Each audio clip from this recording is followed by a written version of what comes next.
এবারে নিয়ম হচ্ছে সংক্রান্তির পরের দিন লাউ মাংস খেতে হয়, তবে হ্যাঁ সেটা এদেশীয়। তো আজকে তারই প্রস্তুতি চলছে। আর রূপ বলল যে ও রান্নাটা করবে, তবে হ্যাঁ বাইরে উনুনে। বাইরের এই মাটির উনুনটা আমাদের এই টুকটাক কাজে বা পিকনিক করার সময় ব্যবহার করা হয়। তো আজকে রূপ বললো ওটাতেই রান্না করবে। তো এসে দেখলাম ওর মোটামুটি অনেকটাই কাজ এগিয়ে গেছে, মানে পেঁয়াজ টেঁয়াজ মোটামুটি ভাজা হয়ে গেছে। আর গরম মশলাটা ভুলে গেছিলো, ওই জন্য আমাকে ডেকে বললো যে গরম মশলাটা আমাকে দিয়ে যাও। তো আমি সেটা এনে দিলাম, আর তারপর ওটা দিচ্ছে, অ্যাড করে দিচ্ছে আর কি। আজ সকালবেলাতেই বাবা বাজার থেকে একটা বড় লাউ নিয়ে এসেছিলো, আর এই যে এটা সেটা কেটে রাখা আছে। তবে হ্যাঁ কাটার আগে কিন্তু ধুয়ে নিতে হবে, কাটার পর এটা আর ধোয়া যাবে না। আর এখানে এই যে রূপ মশলাটা রেডি করে নিচ্ছে। পেঁয়াজটা তো ভাজা হয়ে গেছিলো, তারপর তো গরম মশলাটা দিল, যাই হোক কোনো ব্যাপার না। তো তারপর দিয়ে দিল রসুন বাটা, আদা বাটা, আর এরপর দেবে হচ্ছে সমস্ত যে গুঁড়ো মশলা আছে আর কি। যদিও আমাদের আদার সাথে জিরেটা মিক্স করেই বাটা থাকে, তো ওই জন্য জিরে গুঁড়ো আলাদা করে দেওয়ার দরকার হলো না। তো এখানে হলুদ গুঁড়ো আর নুনটা অ্যাড করে দিল। তারপর মশলাটা যাতে পুড়ে না যায় সেজন্য একটুখানি জল দিয়ে দিচ্ছে।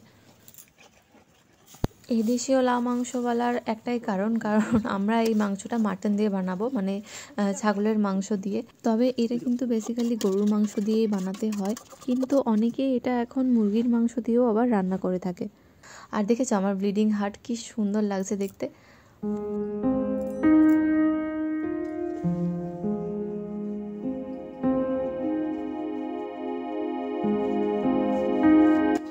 মশলাটাকে খুব ভালোভাবে কষিয়ে নিয়ে যাতে করে একদম তেল ছেড়ে বেরিয়ে আসে। ও হ্যাঁ বলতেই ভুলে গেছি, এরপর কিন্তু কাঁচা লঙ্কা অ্যাড করেছিল অনেকগুলো, কারণ এই মাংসটা একটু ঝাল ঝাল না হলে আবার খেতে ভালো লাগে না। আর এটা যেহেতু মকর সংক্রান্তির পরের দিন খাওয়া হয়, মানে বুঝতেই পারছো কেমন ঠান্ডা, তো তার জন্য এই ঝালটা না খেতে খুব ভালো লাগে। তো বেশ ভালোভাবে ঝালটা দিয়ে মশলাটা কষিয়ে নিয়ে তারপর দিয়ে দিতে হবে মাটনটা। আর মাটনটা মোটামুটি বেশ খানিকটা, মানে 80% মতো সেদ্ধ হয়ে যেতে হবে। তো তারপরে এবার দিতে হবে লাউটা। আর লাউটা কিন্তু একবারে সবটা দেওয়া চলবে না। রূপ তো দিয়েছিল 3বার ধরে, মানে এটা যাচ্ছে তোমার প্রথম লেয়ার।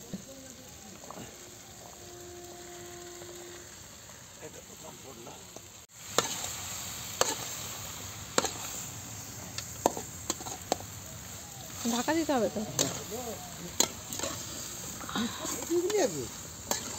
তো লাউটা দিয়ে দেওয়ার পর মোটামুটি ঢাকা দিয়ে ওটা সেদ্ধ করতে হবে। তো এখন এতটা পরিমাণ লাউ বাকি আছে, এটা আরও 2বার ধরে ও দেবে। তোমাকে পুরো নেপালিদের মতো লাগছে দেখতে। আর পিছনে আমাদের পাহাড়, যেখানে সকালবেলা কুয়াশা দেয়।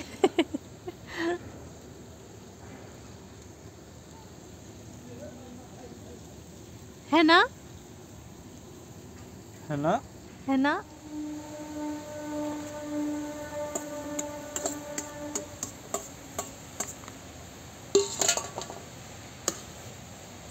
এই রান্নাটা পুরো কমপ্লিট হতে টাইম লেগেছিল প্রায় 1 ঘন্টা মতো। তো এবার এটার মধ্যে দিয়ে দেওয়া হবে আলু, এগুলো আগে থেকেই মা ভেজে রেখেছিল। এবার সব কিছুকে একসাথে মিক্স করে নিয়ে আরও বেশ কিছুক্ষণ ঢাকা দিয়ে রাখতে হবে। 7টা কাঁচা লঙ্কা দিস। আচ্ছা ঢাকা দিয়ে দাও এবার। ঢাকা দেবো, নিচে আগুনটা হয়ে যাক তারপর ঢাকা দেবো। আগুনটা থাকলে ঢাকা হয়েছে, দেখি খোলো। তো এর মধ্যে নুন অবশ্যই নিজেদের স্বাদ মতো দিতে হবে, এবং হ্যাঁ ঝালটাও যে যেমন খাবে সেই রকম পরিমাণেই দিতে হবে।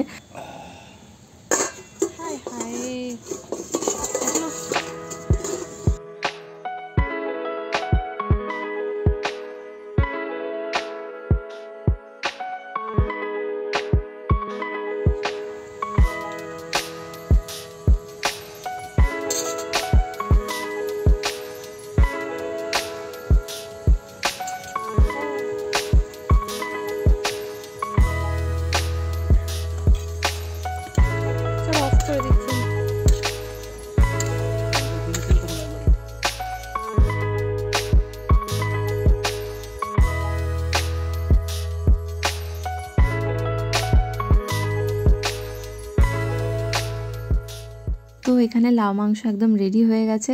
গরম গরম ভাতের সাথে কিন্তু এরকম লাউ মাংস খেতে দারুণ লাগে। তোমরাও অবশ্যই বাড়িতে বানাও, ট্রাই করো, আর আমাকে কমেন্ট করে জানিও যে কেমন হয়েছে।